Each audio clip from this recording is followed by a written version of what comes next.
မင်းတို့ဒီအထည်လေးကလည်းပေါ့ပါတော့လေးထိုးမယ်ဒါလေးအတွက်ကိုမင်းသုံးထားတာကနန်ယွန်းချီဝိဇ္ဇာတရားဒီအယောင်ဆက်လက်ကျန်လေးကိုသုံးထားပါတယ်ပြီးလို့ရှိရင်မင်း size ကတော့ 1.75 ပေါ့နော်သူက 1.5 ကနေ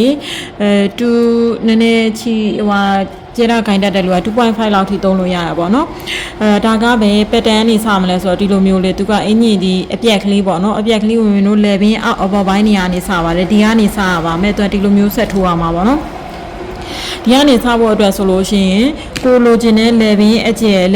ဆိုမင်းကတော့လူကြီး size ပဲတင်မှာဆိုတော့လူကြီးဟာဆိုလို့ရှိရင်ဒီရဲ့အရှည်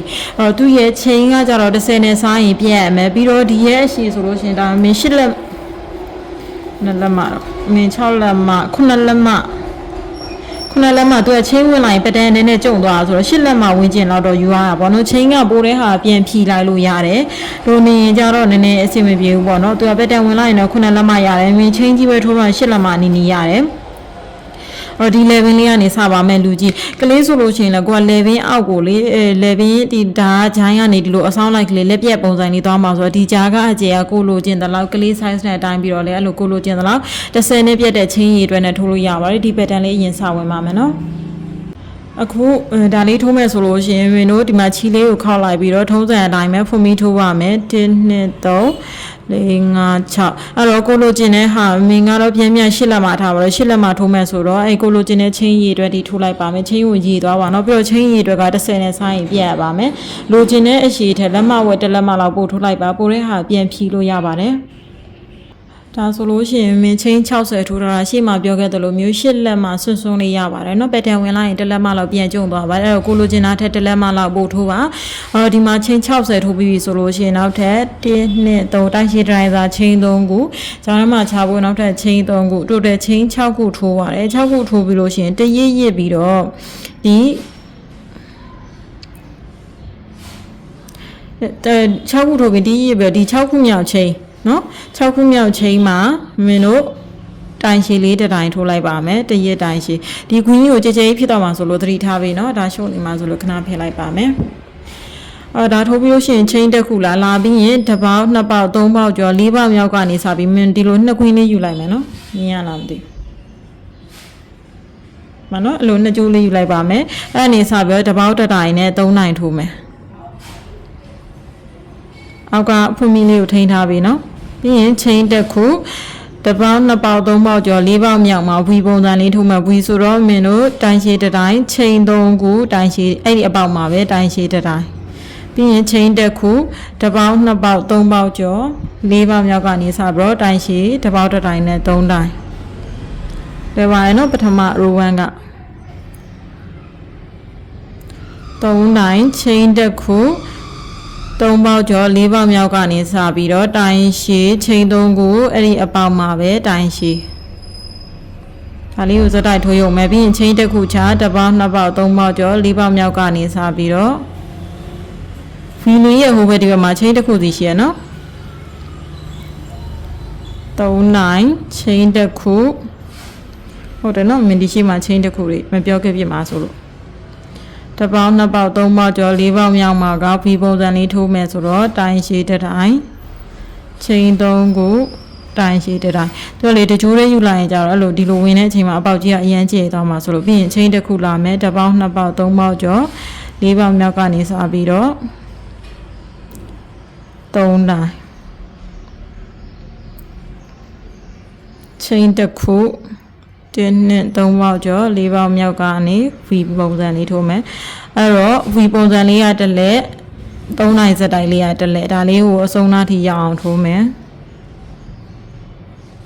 တစ်တိုင်းနှစ်တိုင်း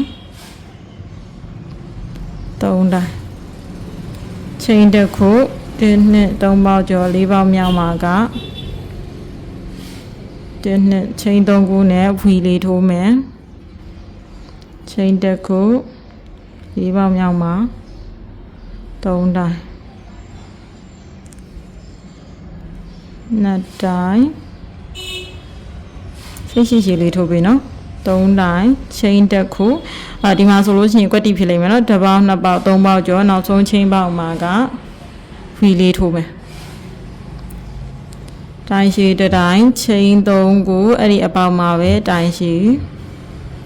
တစ်တိုင်းဒါဆိုလို့ရှိရင်မင်းတို့ row 1ပြီးပါပြီဒီချိန်မှာပြန်တိုင်းချင်းခုနလက်မဝင်ကျင်လောက်ပဲကျန်ပါမယ် row 2တက်ပါမယ်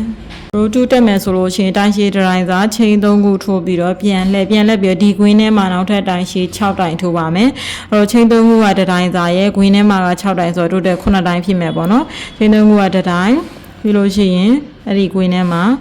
2တိုင်း3တိုင်း4တိုင်း5တိုင်း6တိုင်း9တိုင်းပြီးရင်ချိန်ကတစ်ခုပဲလာမယ်ဒီ3တိုင်းထိုးခဲ့တာရဲ့အလဲတတိယမြောက်အလဲဒုတိယမြောက်ပေါ့နော်အလဲတိုင်းမှာတိုင်းရှိတစ်တိုင်းချိန်တစ်ခုပြီးရင်ဒီ V လေးရဲ့အထဲမှာ9တိုင်းပတ်တန်ကလွယ်တယ်နော်3 4တိုင်း5တိုင်း6တိုင်း9တိုင်းချိန်တစ်ခု3တိုင်းရဲ့အလဲတိုင်းပေါ်မှာကတိုင်းရှိတစ်တိုင်းချိန်တစ်ခုဒီမှာဒီဘေးက V လေးထဲမှာ9တိုင်းအဲ့တော့9တိုင်းရဲ့ချိန်တစ်ခုတိုင်းရှိတစ်တိုင်းရဲ့ဒီတိုင်းလေးစက်တိုက်ထိုးရုံပါပဲเนาะဒီလိုမျိုးလေး9တိုင်းထိုးတဲ့ချိန်တစ်ခုဒီ3တိုင်းရဲ့အလဲတိုင်းမှာတိုင်းရှိတစ်တိုင်းချိန်တစ်ခု9တိုင်းချိန်တစ်ခုတိုင်းရှိတစ်တိုင်းချိန်တစ်ခု9တိုင်းဒါလေးအဆုံးထိထိုးပါအခုစက်တိုက်ထိုးလာတော့ဒီမှာတိုင်းရှိတစ်တိုင်းချိန်တစ်ခုပြီးလို့ရှိရင်နောက်ဆုံးပေါ့เนาะဒီမှာမင်းတို့ပထမဆုံးဝီပုံစံလေးလုပ်ခဲ့တဲ့ဟာအဲ့ဒီနောက်မှာဆိုလို့ရှင်လက်တိုင်းရှိရဲ့ဘေးကနေကပ်ပြီးတော့မင်းတို့6တိုင်ကိုအရင်ထိုးမယ်2တိုင်3တိုင်4တိုင်5တိုင်6တိုင်ပြီးရင်9တိုင်မြောက်ကိုကြတော့မင်းတို့ဒီအောက်ကနေရင်3ခုမြောက်ချိန်เนาะဒီအောက်ကနေရင်1 2 3ဒီ3ခုမြောက်ချိန်မှာ2ကြိုးလောက်ကလေးကိုရအောင်ယူပြီးတော့အဲ့ဒီချိန်ပေါက်ထဲကနေ